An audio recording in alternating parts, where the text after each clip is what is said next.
Hello friends, இன்றைக்கி ஒரே confusions of இந்தியாவாகி போச்சு. இட்லி ஆர் தோசைன்னு கேட்டால் தோசைன்னு சொல்லியாச்சு, சட்னி ஆர் சாம்பார்னு கேட்டால் சட்னின்னு சொல்லியாச்சு. ஆனால் என்ன சட்னின்னு கேட்டால் ஏதாச்சும் ஒரு சட்னி அப்படின்னு சொன்னால் என்னத்தை பண்ணுறது?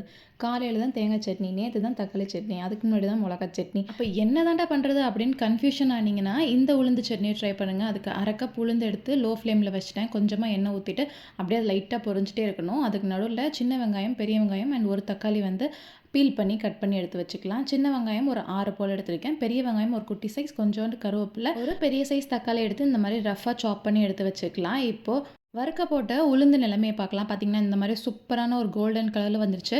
கம்ப்ளீட்டாக லோ ஃப்ளேமில் வச்சுட்டு இருந்திங்கன்னா இந்த மாதிரி வெங்காயம் தக்காளியெல்லாம் ரெடி பண்ணுறதுக்குள்ளேயும் அது நல்லா பொரிஞ்சு இந்த அளவுக்கு வந்ததுக்கப்புறமா ஒரு மிக்சர் ஜாரில் மாற்றி எடுத்து வச்சுக்கலாம். இப்போ அதே கடையில் கொஞ்சமாக எண்ணெய் சேர்த்துட்டு ஒரு 3 காஞ்ச மிளகா, எக்ஸ்ட்ரா காரமாக வேணும்னா இன்னும் 2 கூட சேர்த்துக்கலாம்.